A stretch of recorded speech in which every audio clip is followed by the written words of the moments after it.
Hi, I'm Chris Miller from the Hancock Sports Hall of Fame, and it's my pleasure to introduce you to the 37th class of the Hancock Sports Hall of Fame.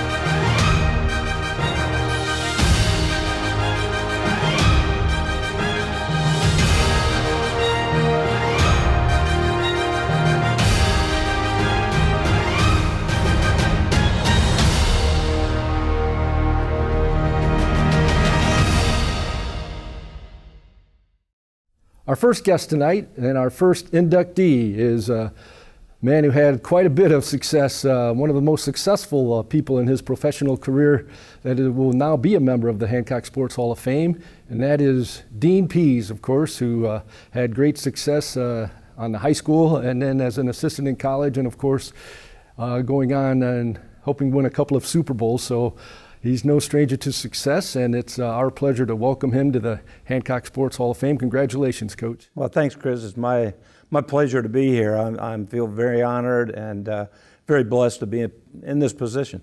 Well, of course, you grew up down in Dunkirk, so tell us what life was like for Dean Pease growing up. Well, actually, I grew up out in the country on a farm, a very small farm. Two great parents, a great family. Went to Hardin Northern High School. The good thing about going to a small school, and especially down there, was the fact that you could be in everything. Played football, played basketball, ran track, played baseball in the summer. In the band, in the choir, you could be in everything. That's one of the things I feel like I was really blessed growing up where I grew up here in Northwest Ohio, and just the work ethic and the things that I was taught as a young man, I think really lasted throughout a blessed career. Well, Dean, I know one thing special about you as well. I know there's this big movement today, which is a good movement, to get kids to participate in numerous sports and not just specialize, which I think that was the case for a little while. But you not only were in multiple sports, but an interesting part of your life was your mom put you at the piano, and you've had quite a lot of fun and success with that as well. Well, it's been great. All 8 of us kids were asked to take lessons. Well, we weren't asked to take lessons. We were told to take lessons, and so you could be in sports, but you had to do that at least for a while, and we all did. The thing that kind of caught on with me is I kind of really liked it, and if you really think about athletics in general, you watch guys around with headsets and stuff on all the time. Music's really a big part of athletics. It's not only the band. You know how the band gets you jacked up before a game, in a high school game, and you hear the band, or a college band, or anything like that. And then, everybody listens to all different kinds of music. And so the music part for me with the athletics was that it's kind of my mode to relax and play the piano. I don't need to have anybody around. I don't have to be performing for anybody. It's a good way for me to relax in a very stressful profession, and I've just really enjoyed it. And so I had an opportunity to record a couple of CDs with it, and it's been kind of fun. And Coach, growing up, did you always want to be a coach, when did you ever in your wildest dreams growing up in Dunkirk, Ohio, that you would be on an NFL sideline or in an NFL press box someday coaching? Well, the last part, absolutely not. I don't think I ever really dreamed of that. But as far as wanting to be a coach, that came pretty early. Other than my father, probably the guys that I most respected and just kind of clung to were my high school coaches. And I just really respected them and really liked them, and I always loved sports, and really kind of, there's a lot of school teachers in my family, and so I just always kind of felt like I was going to be a teacher. And generally, if you're going to be a teacher as a male, a lot of times you're going to be involved in some kind of sports. And so obviously football was my first love.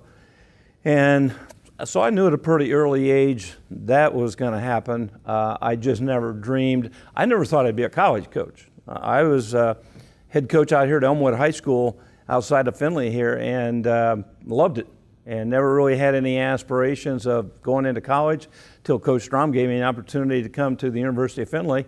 And we won a national championship my first year, and I thought, well, this isn't too bad. This is pretty easy stuff.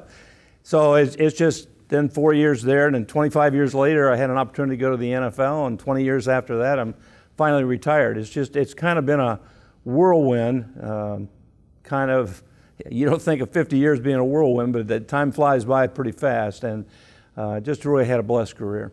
Well, there are two coaches I want to ask you about, of course, a member of the Hancock Sports Hall of Fame and a guy that, one of the nicest coaches I've ever dealt with, a guy who made fun of me the first time I met him, so we always got along, and that is Coach Strom. And then, of course, you coach for probably the most successful NFL coach ever, Bill Belichick. Can you tell us a little bit about coaching for those two guys? Well, Coach Strom my father passed away in 1975, and so, I didn't start here in Findlay until the University of Findlay until 1979. So my dad never really got a chance to see me coach very much, and he's certainly not college or the NFL. And Coach Strom, there was only three of us in full-time staff here at Findlay, Steve Moore, myself, and Strom, and he really became like a dad to me. And he gave me just an unbelievable opportunity to be here. And the other part was just, he was just like a father figure to me. So I look at him as a different than I probably look at any other coach, in that he just really played an important role in my life in so many different aspects, not only just as a football coach. Coach Belichick, I've worked for Saban twice too. I mean, people kind of forget sometimes I've actually coached with him twice, but those guys treated me great. I've been asked, Chris, so many times, what's my favorite job? And I said all of them. I'm knock on wood, I was never fired from a job, which is unusual in 50 years of coaching, and I've never applied for a job. Those have all been word of mouth, and something happened and I ended up getting a job. I think that's maybe the best way, because never was I out of a job looking for a job. I was always presented what I thought was a better opportunity. We'd talk about it and then decide whether or not that's what we wanted to do. And so, but Coach Belichick especially, just a great boss. I mean, he really is, he really runs a terrific organization, and so does Coach Saban. But Gary Pinkel, all these guys, Lou Holtz that I've worked for, all these guys, they've all, that's what I say, everybody's asked me who's my favorite guy, and I said all of them. I think I took a little bit from all of them. I'm not like any of them, but I think I took a little bit from all of them. And Coach, all the great teams you've been a part of, are there seasons or games or anything that sort of stick out in your mind as you look back on your career? Well,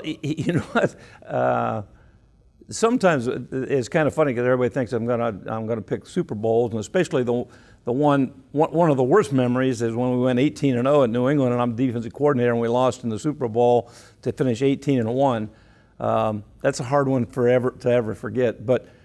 I think most people would think that I'm going to pick Super Bowls and stuff, but the truth of it is having the first winning season at Elmwood in a long time was big. It was like starting from scratch and building it. And the same thing at Kent State. They had gone a long, long time without a winning season, clear back to Glen Mason in 1986. And in 2001, we had the first winning season in all those years. And I don't think people understand how much work it takes sometimes. It's almost easier to start a program than it is to rebuild one sometimes, because you still got all that negative publicity out there that you got to overcome. Those two seasons, maybe not any particular game, although probably one of the most memorable games is to have that winning season at Kent State. The last game of the season, we had to play Miami of Ohio and Ben Roethlisberger at quarterback, and they had beaten Kent State so bad so many times. And on the last play of the game, James Harrison sacked Ben Roethlisberger for us to win the game. So that's pretty memorable. Oh, that's great. And well, Coach, you've coached so many great players. I always wanted to know if you had to, if you were starting a greatest all-time team and you had the first pick, is there somebody that sticks out in your mind that you would take? It's really, really hard, Chris, because I mean, you talk about Teddy Bruschi Jr., Sayal, Ray Lewis, Ed Reed, all these guys. I mean, there's just Rodney Harrison, all these guys you see on TV. They're all really, really great players, and to pick one is really kind of hard. But sometimes there's guys like Jarrett Johnson, who nobody ever knows about, who was an outside linebacker for me at Baltimore, who to me epitomizes what you want in a football player totally. Very unheralded, not a lot of publicity, but do everything you ask him to do and do it at 100% level. And so those, to me, those are the kind of guys that they're just, I always call them ballers. I mean, they are just true football players, and that's, all those other guys are great. And trust me, I mean, I've been blessed to be around all those guys. Mike Vrabel, who's the coach at Tennessee, played for me at New England. I've had all those guys.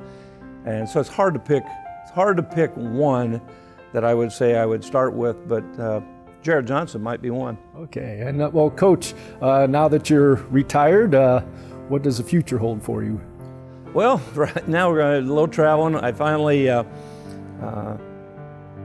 we've planned a cruise, Alaskan cruise here in July, which I had promised my wife many years ago we were going to go on when I first retired after Baltimore, and then 2 weeks later I took a job with Tennessee, and we had to cancel a cruise, and so now we're finally going to take that one. So, other than that, I've done a little speaking, spoke at Clemson University last week, and some of that, people have asked me if I really want to be like a consultant. I really don't.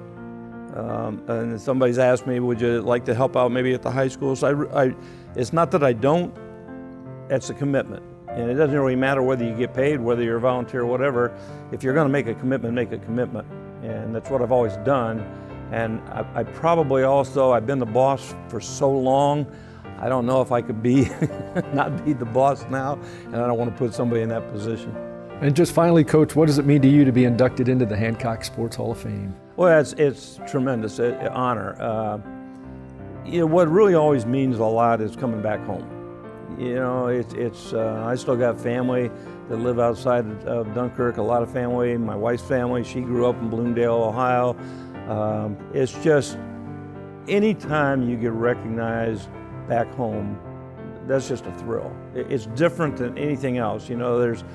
There's all these other places that you might get some recognition or whatever, and those people don't really know you. They don't know your family. They don't know, you talked to me a little bit ago about my cousin. Just before we even got started on this interview, we were talking about some of my family. Well, that's back home. And that's why we're gonna actually retire. Everybody says we're crazy from leaving Atlanta to come back here to retire to Ohio, but we're gonna retire. We're Ohio people, we're Northwest Ohio people. And so we're coming back here. Not a bad place to be. Well, not bad. Congratulations, Coach. Thank you, Chris. And that is Dean Pease, one of the newest members of the Hancock Sports Hall of Fame, a part of the 37th class of the Hancock Sports Hall of Fame.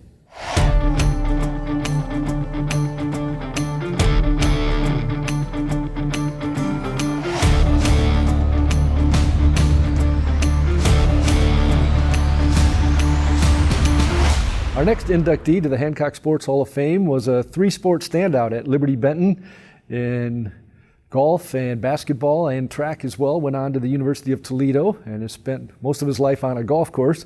But it's now my pleasure to introduce you to another member of the 37th class of the Hancock Sports Hall of Fame. Congratulations and welcome to the Hall of Fame, Chuck Radabaugh. Thanks, Chris. Really appreciate that. Well, Chuck, as we mentioned, sports were a big part of your life growing up. Out at Liberty Benton, of course. Tell us a little bit about early life for Chuck Radabaugh. Yeah, my parents moved out to Liberty Benton when I was in the 4th grade, right? And immediately fell in love with the community and, got involved in sports at a very young age. I tell everybody, and this means so much to me because it's not about me, it's about the support system that you had. And my family really did an amazing job with, helping me grow as an individual and doing everything they could to set me up to succeed. I had amazing coaches there, and I can't say anything more about how special my time was at Liberty Benton. Of course, you had a great run as a golfer. I think you finished 4th in the state in your senior year, and then, of course, played basketball. Now, your senior year, you guys came up a step short of getting to state just before the state championship team. You had a great career also running track out at Liberty Benton. So what are some of your fondest memories as an athlete at Liberty Benton?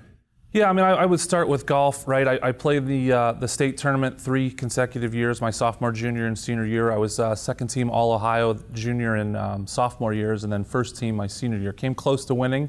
Being there with Coach Willem in those 3 years, he was such a special guy, meant so much to me, such a mentor in my life. And, just being there on those cold, those cold spring days that you get in golf season in Northwest Ohio. And obviously the basketball was my passion growing up. I loved it, right? And we got beat in the regional semifinal game my senior year by Upper Scioto Valley. It still stings. I still dream about it, right? But I think the team, they got rid of their the dead weight, and the next year to win the state championship game. So, those were amazing times. And obviously in track, running all those, I was a distance runner, so I ran the 800 and the mile, the 1600, and running for Coach Quizno. It was such an amazing time in my life. And those two really, really taught me and helped me develop and learn what hard work was about. Now, Chuck, when did you realize that you were pretty good at golf and that might have a place in your future? Yeah, so I started playing very early. My grandfather started taking me out when I was 5, and then my dad, kind of at first thought it was kind of a dumb game, and then he started to get involved. And when I was probably 9 or 10, I started playing in some tournaments, just local Findlay stuff, and I started winning those tournaments. So of course, it was a little small pond here at Findlay, and you start to think you're pretty good. And I progressed and had that good high school career and got fortunate enough to go to the University of Toledo and play there. I played for a great coach in John Jasinski. He taught me a lot, more about life, I would say, than about golf. He was another great mentor of mine. And when you go to Division I sports like that, we were pretty good. We finished 16th in the country my senior year. We had a team of Irishmen and then a couple of Americans on the team. And so I would say I never was probably as good as I wanted to be. But I had some success, and it was a great time in my life for sure. How did you end up at the University of Toledo, and what are some of your great memories as a Rocket? Yeah, so I was being recruited. I wasn't being recruited by a ton of schools. I was literally a day away from signing at Bowling Green, and there was a referee by the name of Joe Horvath that used to referee basketball games, and he was a good close friend of John Jasinski's, who was the head coach at Toledo. And I think they were having lunch the day before I was about to sign. He was telling them about this kid down at Liberty Benton that was a good basketball player, was an athlete, and he was a pretty good golfer. So John literally called me up. I'll never forget, I was literally going to sign the next day, and he said, "Hey, can you just hold off and come up for a visit? Just put it off for a week and come on up." And we went up there, and as soon as I spent any time with him, I was sold. And University of Toledo was my spot, and it really set me up for life. And of course, you spent many years as a golf pro. What's life like today for Chuck Radabaugh? Yeah, I started working, directly out of college. I went to work at Stone Oak Country Club and had an amazing time there. I met my wife there on the driving range. She's a New Zealander, and I met her first day in the country in the year 2000. And so I did that for a lot of years. It took us a little while to have a family, and once we did, that lifestyle is tough, right? I worked every weekend. I would work 100 days in a row. I'd work, in the summer, and so I got out of it, and I went to work for actually a member who was a member at Stone Oak, Steve Essig at American Interiors. I'm his chief operating officer, and you couldn't go to work for a better person. He's an unbelievable person, and another coach in my life, right? And I've been so fortunate with the amount of respect and discipline and all those sort of things that all my coaches have taught me. And of course, you grew up in Findlay, Hancock County, went to Liberty Benton, so many great athletes, and so many of those guys are now members of the Hancock Sports Hall of Fame. So what does it mean to you to join not only many of your former teammates, but all the great athletes you looked up to as a kid? Yeah, it's just, it's so humbling, right? I did a little research, obviously, when I found out I was getting inducted and started looking. My first boss ever at Findlay Country Club was Tom Herzan. Just didn't even know he was a member, and I saw his name on there. And then 3 of my basketball teammates are inductees: AJ Granger, Andy Butler, and Nate Wyrau, all inductees. So I think that speaks to Liberty Benton and speaks to what kind of programs and history they have there. I remember when I first was in elementary school, we weren't very good at anything. We weren't good at football. We weren't good at basketball. Coach Williman came in and really changed that whole dynamic and that whole program. And I was just fortunate enough to be in the right place at the right time. All right, well, it's well-deserved. Congratulations. Great. Thank you, Chris. And that is Chuck Radabaugh, another member of the 37th class of the Hancock Sports Hall of Fame.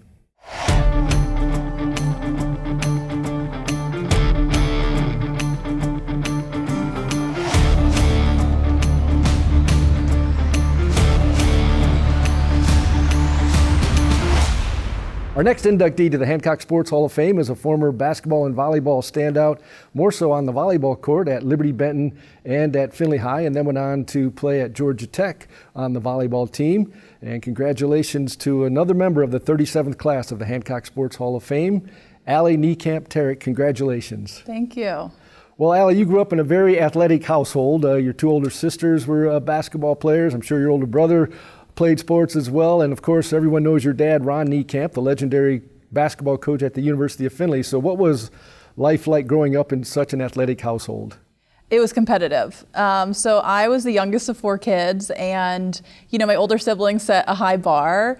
And from a young age, I was trying to do everything that they were doing, and it made for some really fun but competitive times. Now, you started out at Liberty Benton and had a nice career there. Player of the year, I believe, in volleyball. Also played basketball at Liberty Benton. Then moved over to Findlay and were the district player of the year in volleyball. So what are some of your fondest memories as a high school athlete? Oh, I've got so many fond memories. At Liberty Benton, I was a teammate with another Hall of Famer, Katie Butler, and we had some great memories playing together. At Findlay High School, my senior year, our basketball and volleyball team made it to regionals. Really, a lot of great memories with outstanding teams, outstanding coaches, and just a lot of silliness. And so, how was it that you ended up at Georgia Tech? And talk a little bit about your time there.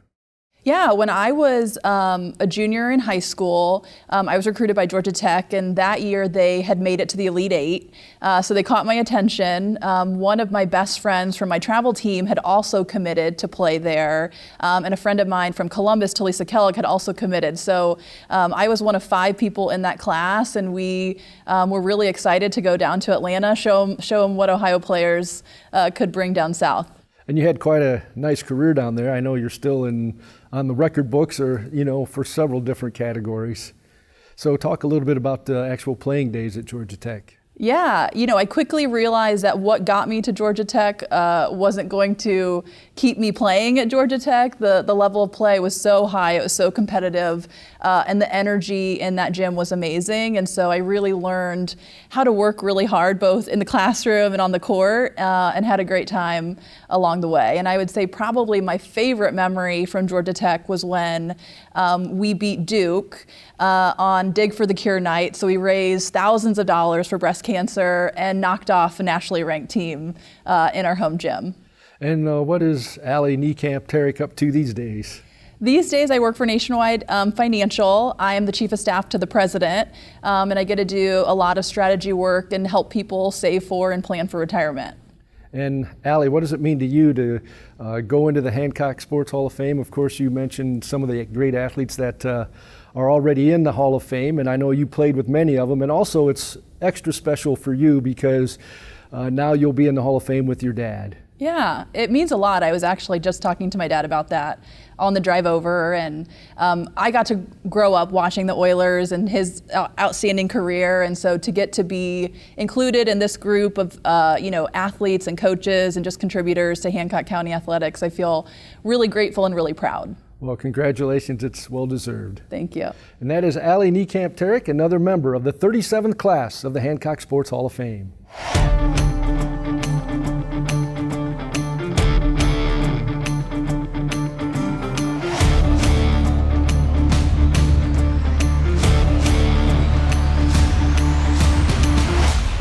Our next inductee to the 37th class of the Hancock Sports Hall of Fame is a former 3-sport standout at Riverdale, but really excelled at baseball, Matt Dodds. Congratulations on being inducted into the Hancock Sports Hall of Fame. Thank you. It's a great honor.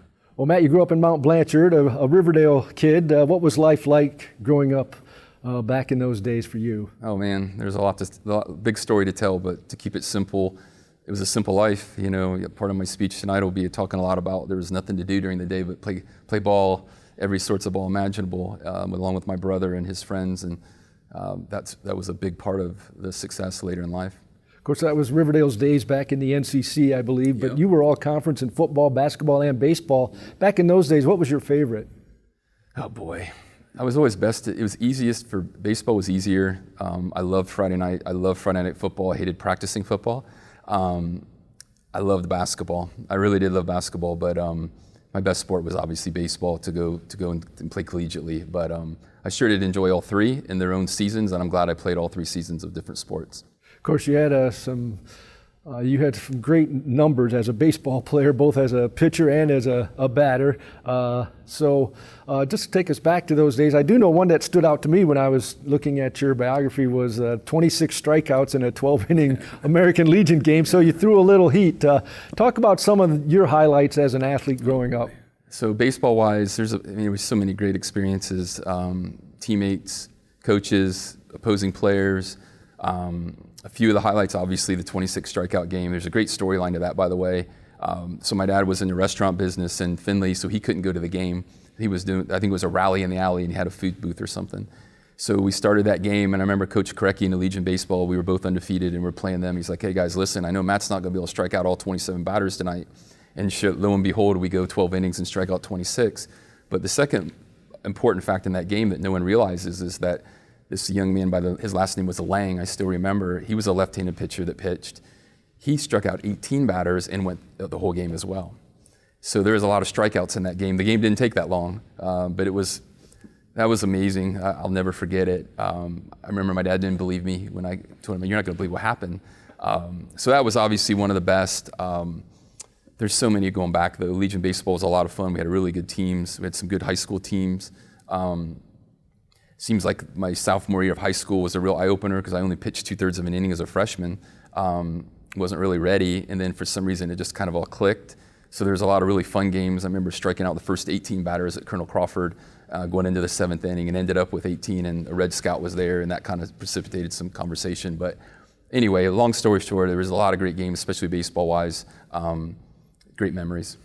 And then, of course, how did you end up at the University of Toledo, and talk about some of your memories as a Rocket? Yeah, so it's weird. That 26 strikeout game got some attention. So I had applied and was considering a lot of different schools, and then the next morning, Coach Sanders called me and said, can you be up here by 10? You know, I was a 17-year-old kid and just rolling out of bed, went up there and offered me a scholarship to play baseball. My experience there was kind of all over the board. I mean, I started as a freshman on one of our better teams. A.J. Sager was on that team. He pitched for the Tigers for a long time, and you know is now still involved in the Tigers organization as a pitching coach. Scared to death as a little kid from Mount Blanchard. I got a first start as a freshman. I started game 1 at University of Michigan. I remember warming up and hearing, you know, and starting for Toledo, starting pitcher freshman Matt Dodds, and looking up at the Jumbotron and thinking, man, you're not in Mount Blanchard anymore. So there's some great experiences. That was just a few, but first college win was my freshman year down at Ohio University. Scared to death.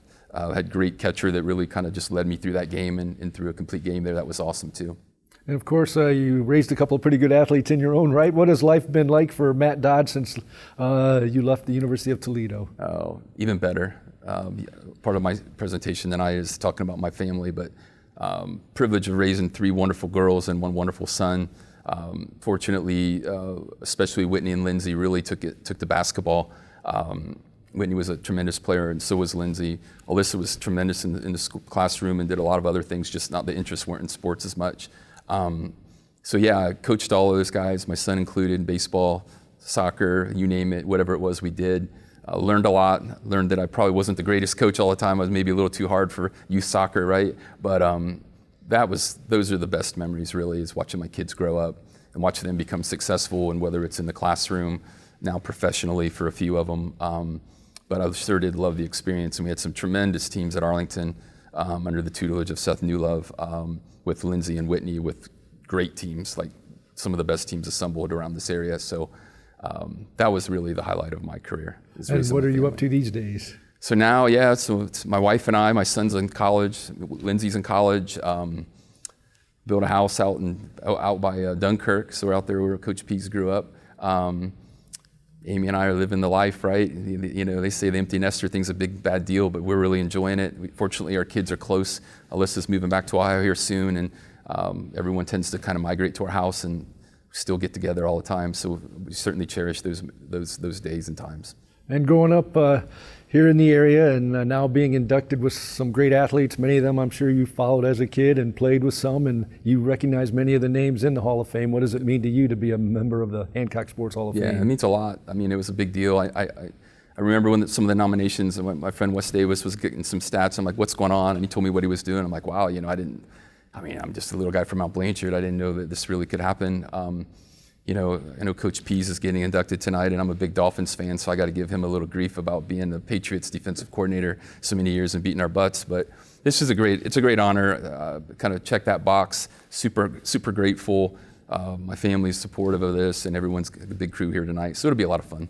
Wow, congratulations, Matt. It's much deserved. Yep, thank you. And that is Matt Dodds, another member of the 37th class of the Hancock Sports Hall of Fame.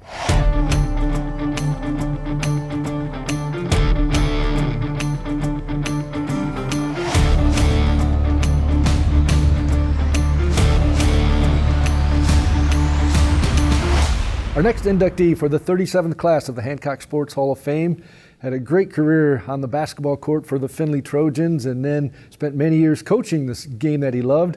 And it's my honor to welcome Scott Carlin to the 37th class of the Hancock Sports Hall of Fame. Congratulations, Scott. Well, thank you.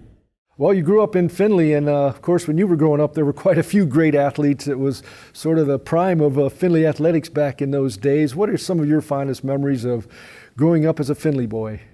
Well, Findlay High School has a great tradition that I was fortunate to be part of on that. And my first year at Findlay High School was actually the second year of the new building and Coach Stozik's first year. So I, entered the program under Coach Stozik and learned from him.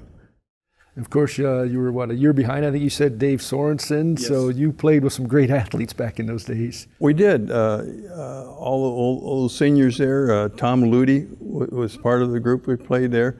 Mark Owens was a year after me, and Jimmy Rhodes we played with. We're good kids. They all were great friends and good players. Now, you had a great career at Findlay High. I believe you were the Northwest District Player of the Year, went on to St. Benedict's College in Kansas. So talk to us a little bit about some of your fondest memories, some games, plays maybe, if you will, from your days as an athlete.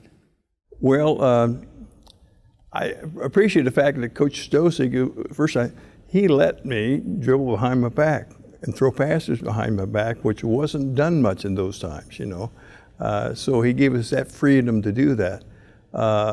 We had I think our offensive average of like 72 one year going down, and most of it was off fast break. We pressed all the whole game and it made fast breaks.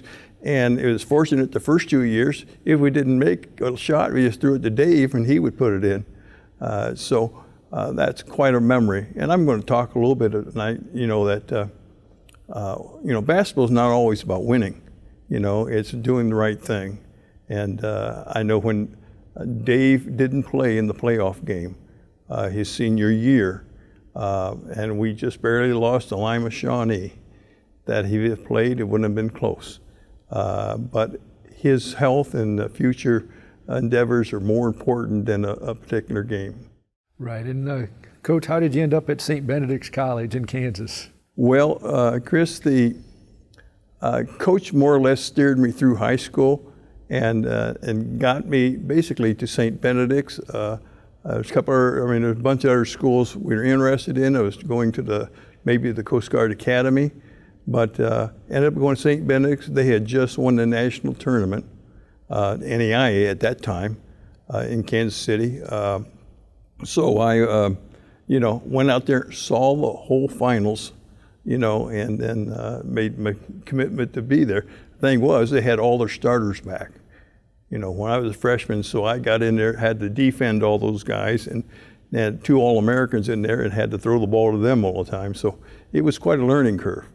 Well, did you always want to be a coach growing up, or how did that come about? I think it was instilled in me, a little bit in high school, but basically in college. My assistant coach there and became the head coach my 4th year there. He laid the groundwork for me loving the game and coaching, and I ended up being his assistant the year after I graduated for 1 year. And then, of course, you went on and had a pretty good career as a coach, high school, college, and I was also reading that you coached in the old CBA, which a lot of our people will remember that minor league. So tell us a little bit about your coaching career and some of those highlights. What stands out to you? Well, I coached with 3 different coaches. Jack Shallow, and a lot of people might not know who he is, but he was the player personnel representative for the Portland Trail Blazers after he left the CBA. He was assistant coach under Rick Alderman. There had, Clyde Drexler, that much was out there. So I learned fast break from him, and what they did. In the CBA, he had 4 plays. That was it. The rest of it was you get the ball to point guard and go down and run a break. It was a turnout, what he used on that system. And Bill Klukas is an Ohio boy from Ashland. I think he coached there. I think he was under Musselman a little bit. And then Ohio State and Minnesota, and plus he was international coach for a while. So I learned some organization from him. He was very thorough, controlled everything that happened on the floor. And the last one was Michigan great, Cassie Russell. I learned a lot from Cassie. He's a good man. We learned with him, he just let the guys play, but he threw the ball in the post any chance he could get, developed post moves, and if they collapsed on him, he threw it back out the corner and he shot, and that was the entire offense we had. But he was a good person. And Scott, what is Scott Carlin up to these days? Well, after I stopped my high school coaching career, I quit coaching a little over a year ago out in Washington State. It was 21 years in high school ranks as such. But these days I've retired here in Findlay, moved back after 57 years, and lived 5 blocks from the high school. And so my wife says I was either going to be a friend to Coach Rucky or I was his worst enemy. And fortunately, they opened their arms and let me, attend their games and practices.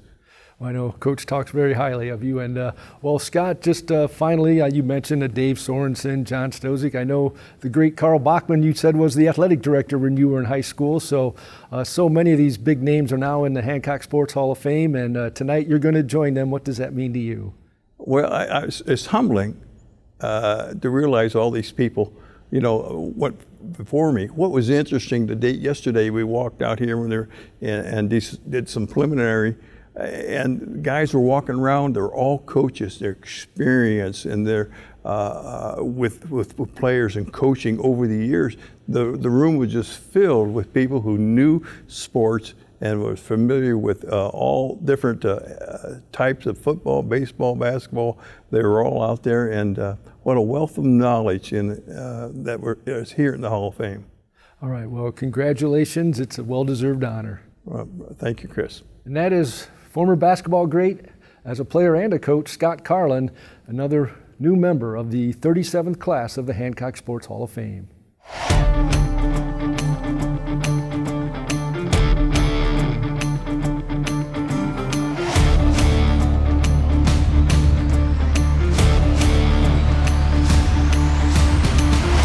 I hope you enjoyed our interviews with the 37th class of the Hancock Sports Hall of Fame, and congratulations to Chuck Radabaugh, Allie Niekamp, Scott Carlin, Matt Dodds, and Dean Pease. And if you'd like to check out the Hancock Sports Hall of Fame, all of the plaques and, of course, the memorabilia from all of these great athletes and coaches, you can see that at Tony's on the west side of town. And don't forget to check out the Hancock Sports Hall of Fame website. So once again, congratulations to the 37th class of the Hancock Sports Hall of Fame. And for the Hancock Sports Hall of Fame, I'm Chris Miller.